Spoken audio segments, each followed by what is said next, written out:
बच्चों आज मैं फिर वेलकम कर रहा हूँ आपका हमारी बायो की क्लास में। और आपको ऑलरेडी पता है कि हम ह्यूमन हेल्थ एंड डिजीजेस कर रहे हैं। तो कल जो मैंने आपको क्वेश्चन करवाए थे वो था जी पहला कि God bless the sneeze and tear, कि गॉड ब्लेस करता है स्नीज और टीयर, क्या उसके पीछे साइंटिफिक रीज़न क्या है। सो बच्चों इसके पीछे जो साइंटिफिक कॉन्सेप्ट है वो ये है कि भी साइंटिफिक कॉन्सेप्ट ये है कि बेटा कि जब हमारे टीयर्स निकलते हैं हमारी आईज में से तो उसके अंदर होता है बेटा लाइजोजाइम नाम का एंजाइम, जो बैक्टीरिया की पूरी आउटर बॉडी को वॉल्स को डिसॉल्व कर देता है और कोई भी इन्फेक्शन हमारी आंखों को डिस्ट्रॉय नहीं कर पाता। दूसरी बात, जब हम छींकते हैं तो 165 किलोमीटर पर आवर की स्पीड से हमारी छींक निकलती है और इसको कभी नहीं रोकना चाहिए। तो ये भी एक तरह का इम्यून रिस्पॉन्स है, क्योंकि अगर हम अपनी छींक को रोक लेंगे तो वो सारा जो इन्फेक्शन बाहर आना होगा वो हमारे कान तक पहुंच जाएगा और कान से हमारे ब्रेन में भी जा सकता है। तो हमेशा हमें जब छींका है हमें छींक बिल्कुल नहीं रोकनी है, हमारा एक रिफ्लेक्स एक्शन है। और इस रिफ्लेक्स एक्शन के अकॉर्डिंगली क्या होता है कि जब हम छींक मारते हैं अगर कोई भी इरिटेंट हमारी नाक में एंटर हुआ है वो बाहर आ जाएगा। फिर आपको मैंने वैक्सीन्स बताई थी 3 क्लासेस। सो 3 क्लासेस वैक्सीन की कौन कौन सी थी। फर्स्ट जनरेशन जो हमें माइक्रो ऑर्गेनिज्म से मिलती है, सेकंड जनरेशन जो भी हम जेनेटिक रिकम्बिनेंट डीएनए टेक्नोलॉजी से ऑब्टेन करते हैं उसका अलग मैंने पेज आपको सेंड किया था। और थर्ड जनरेशन की जो वैक्सीन है वो सबसे प्योरीफाइड वैक्सीन होती है, सिंथेटिक वैक्सीन होती है और ये बहुत सी जगहों पे इफ़ेक्ट करती है। जैसे ल्यूकीमिया का वायरस है उसको ख़त्म करने के लिए ब्लड कैंसर के वायरस की वैक्सीन होती है, इसी तरह मलेरिया की वैक्सीन होती है। तो आज हमारा क्वेश्चन जो आया है पहला, आइए देखें। If the pathogen have to live in the stomach then tell what problem they have to deal with. अगर किसी भी पैथोजन को स्टमक के अंदर रहना है, यानी अगर कोई बैक्टीरिया है उसको स्टमक के अंदर रहना है तो वो कैसे सरवाइव करेगा, क्या सबसे बड़ी प्रॉब्लम उसको डील करनी पड़ेगी। तो बेटा यूजुअली हमारे स्टमक में कोई भी बैक्टीरिया या वायरसेस यूजुअली स्टे नहीं करता। उसके पीछे रीज़न ये है क्योंकि बेटा जो बैक्टीरिया और जो वायरस होता है उसकी सारी आउटर वॉल को हमारे स्टमक का एसिड ख़त्म कर देता है। अगर हम बात करें पीएच की तो हमारे स्टमक का जो पीएच होता है वो बहुत ज़्यादा लो होता है। आपको पीएच स्केल याद है ना, 7 पे न्यूट्रल, 7 से ऊपर सारा बेसिक, ठीक है, अल्कलाइन, और 7 से नीचे सारा एसिडिक। तो अगर किसी भी बैक्टीरिया को हमारे स्टमक में सरवाइव करना है तो उसके पास ये रेजिस्टेंट होनी चाहिए, उसकी जो बॉडी है वो पीएच से रेजिस्टेंट होनी चाहिए, मतलब एसिडिक पीएच उसके ऊपर इफेक्ट ना करे।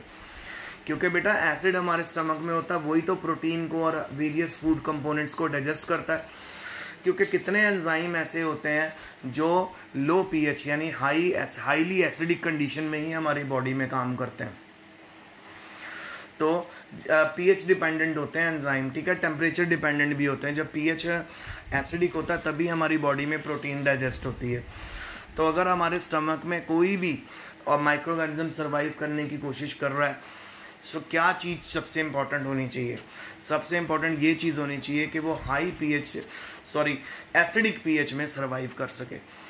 सो मैं आपको बताना चाहूँगा कि बड़े लोग कंप्लेंट करते हैं कि जी उनको बहुत ज़्यादा एसिडिटी है, उनको बहुत ज़्यादा एसिडिटी है और उनके स्टमक में अल्सर है, कोई भी स्पाइसी चीज़ खाते हैं उनका स्टमक बर्न करने लग जाता है। तो वो जब इस तरह की प्रॉब्लम लेके डॉक्टर के पास जाते हैं तो डॉक्टर उनका H. पाइलोरी नाम का एक टेस्ट करते हैं। H. पाइलोरी नाम का एक बैक्टीरिया है बेटा जो बहुत ही एसिडिक पीएच में भी स्टमक में सर्वाइव करता है। और यही बैक्टीरिया है बेटा जो स्टमक में एसिडिटी कॉज करता है। और यही बैक्टीरिया है अगर वो बहुत समय तक स्टमक के अंदर रहता है, बहुत समय तक अगर वो स्टमक के अंदर रहता है तो वो क्या कर देता है बेटा, वो कैंसर तक कॉज कर देता है। और आपको पता है H. पाइलोरी का इलाज कितना आसान है, आपको सिंपल एंटीबायोटिक का कोर्स करना पड़ता है और वो एंटीबायोटिक्स आपके स्टमक में जाके उस H. पाइलोरी नाम के बैक्टीरिया को ख़त्म कर देती हैं। और कई लोग एसिडिटी की अलग अलग ट्रीटमेंट लेते रहते हैं और तभी तो कहते हैं डॉक्टर्स के पास जाना चाहिए। ठीक है, जो एक मॉडर्न थ्योरी है वो यही कहती है जब भी आपको किसी बीमारी का सिम्टम हो आप डॉक्टर के पास ज़रूर जाएं। क्योंकि अगर आप डॉक्टर के पास नहीं जाएंगे तो वो बीमारी बढ़ती जाएगी। तो जो लोग एच पाइलोरी के साथ रहते हैं, सालों साल रहते हैं, एकदम से किसी ना किसी दिन उनके स्टमक के अंदर कैंसर स्टार्ट हो जाता है। तो देखिए जी, पहला पॉइंट क्या है कि अगर किसी भी फॉरेन पार्टिकल ने, किसी पैथोजन ने, किसी बैक्टीरिया ने, किसी वायरस ने हमारे स्टमक में रहना है, तो पहली कंडीशन क्या है, pathogen in stomach must be resistant to low pH value.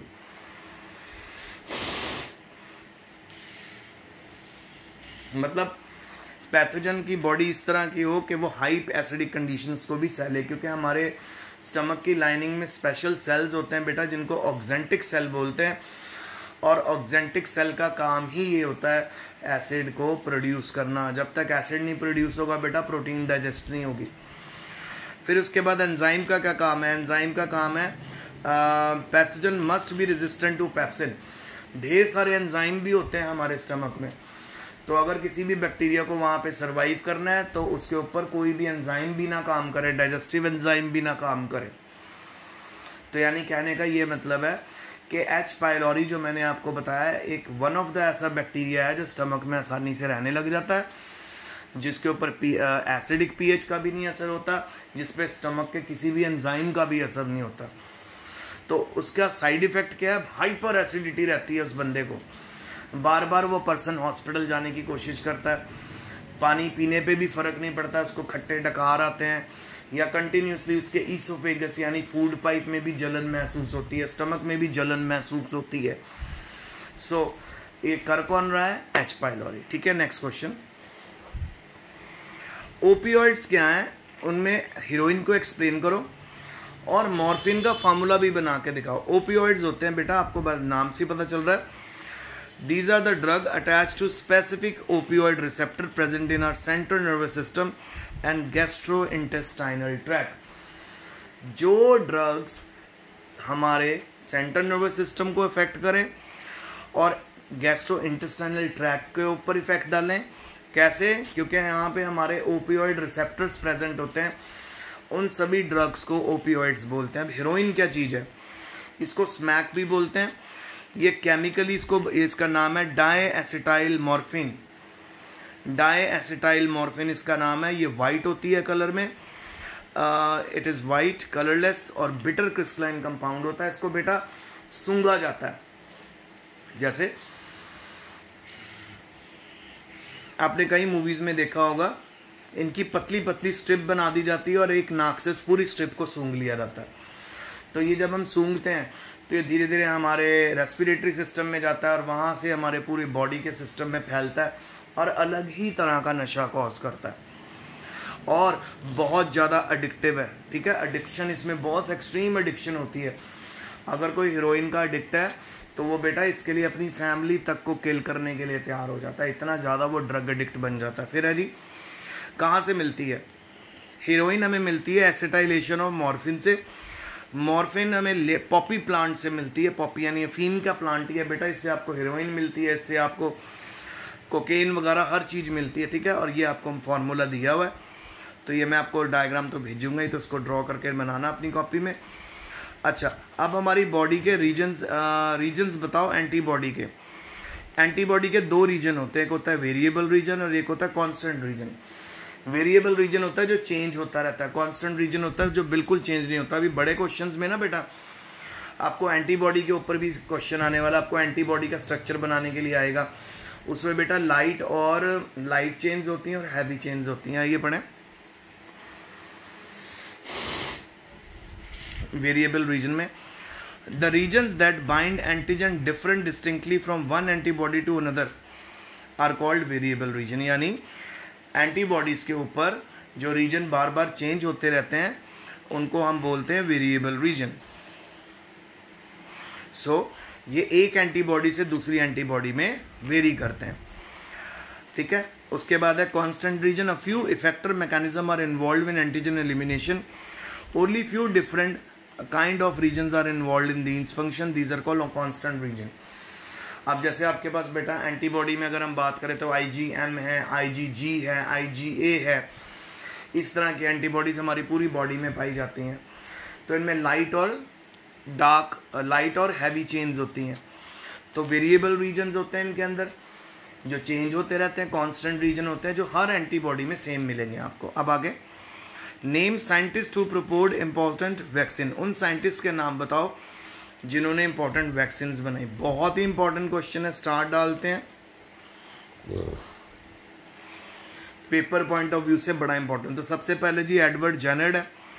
Edward Jenner ने स्मॉल पॉक्स के अगेंस्ट एंटीबॉडीज वैक्सीन बनाई थी 1979 में, 76 में, 1796 में।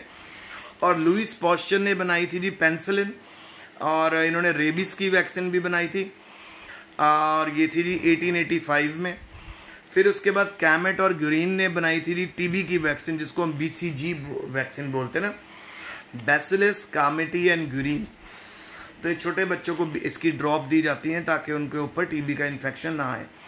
पोलियो वैक्सीन बनाई थी जी साक ने, साक साइंटिस्ट था, इसको साक वैक्सीन भी बोलते हैं। अगर आपको कोई बोले जी साक वैक्सीन वर्ड यूज़ करे तो उसका मतलब वो क्या बोल रहा है, पोलियो की वैक्सीन।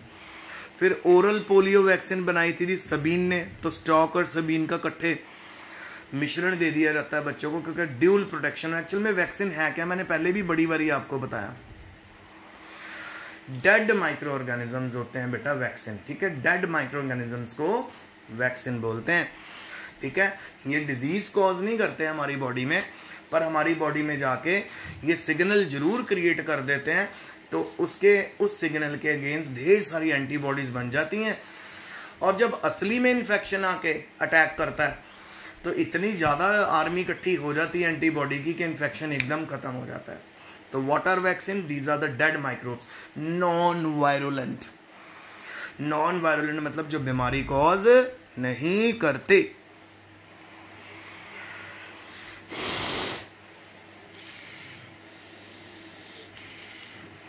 फिर उसके बाद है जी मीजल्स वैक्सीन, इसको जी एंडर्स ने प्रपोज किया था।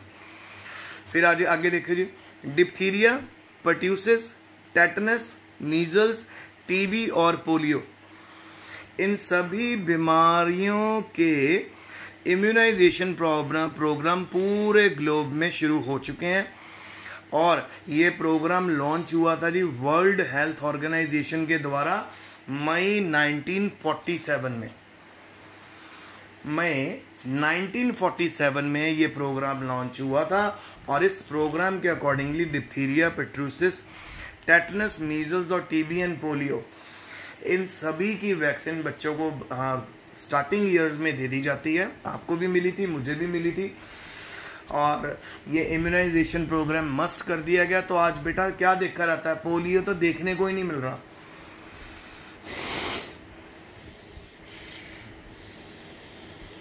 हमारे टाइम में कभी कभी हमें पोलियो पेशेंट्स देखने को मिल जाते थे, अब आपके टाइम में तो है ही नहीं, क्योंकि इसको इरेडिकेट ही कर दिया गया।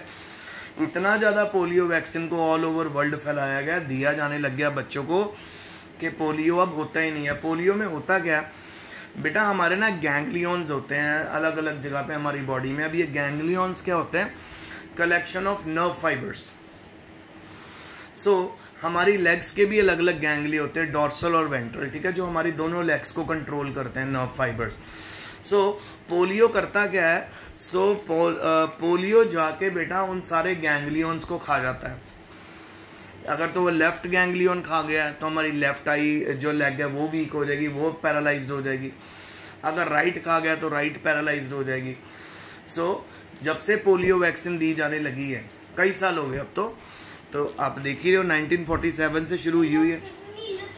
आई विल, जब से पोलियो वैक्सीन दी जा रही है तब से क्या हो गया, तब से जी ये पूरा कंट्रोल हो गया। एक तरह से आप कह सकते हैं इरेडिकेट होने वाली है, ये बीमारी ख़त्म ही हो गई है। इसी तरह आगे समय के साथ कॉलरा और टाइफाइड की वैक्सीनेशन भी की जाने लगी इंडिया में, और 6 वैक्सीन दी जाती हैं। तो ऊपर देखो जी 1, 2, 3, 4, 5, 6 बीमारियाँ, 6 या 7 बीमारियों के अगेंस्ट वैक्सीन आपको बचपन में ही दे दी जाती है, ताकि आपकी बॉडी प्रोटेक्टेड रहे और आपको ये ड्रेडफुल डिजीजेस कभी टच ना करें। सो पोलियो से तो हम बच ही चुके हैं, ठीक है। और फिर मैं थोड़ा सा यहाँ पे बात करना चाहूँगा रेबीज के बारे में। लुइस पास्चर ने वैक्सीन बनाई थी रेबीज की। उससे पहले रेबीज का कोई इलाज नहीं था। अगर कोई रैबिट डॉग की पहचान है बेटा, उसके कान गिरे हुए होते हैं और उसके मुंह से कंटिन्यूसली लार टपकती रहती है।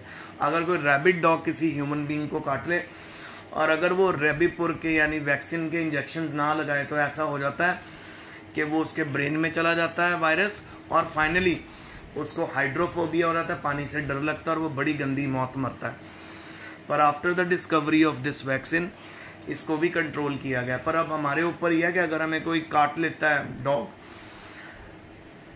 चाहे वो स्ट्रे डॉग हो यानी इधर उधर घूमने वाला, चाहे वो किसी के घर का कुत्ता हो, अगर उसने आपको काटा है, आपको इंजेक्शन ज़रूर लगवाना है अपनी प्रिवेंशन के लिए, because prevention is better than cure. यहाँ पे तो क्योर ही नहीं है। सो जो रेबीज़ बीमारी है उसका क्योर नहीं है बेटा, उससे सिंपल डेथ ही होती है। हम उसको अगर एक बार सिम्टम स्टार्ट हो गए हम उसको रिवर्स नहीं कर सकते और फाइनली बहुत बुरी डेथ होती है। तो इस करके जब भी कोई कुत्ता काट ले, थोड़ा सा भी काटे, ज़्यादा भी काटे, हमें इंजेक्शन लगवाने चाहिए। तो ये आज का लेक्चर है। आई होप आपको समझ आया होगा अच्छे से। सो stay safe, stay home, study hard and best of luck till we meet again.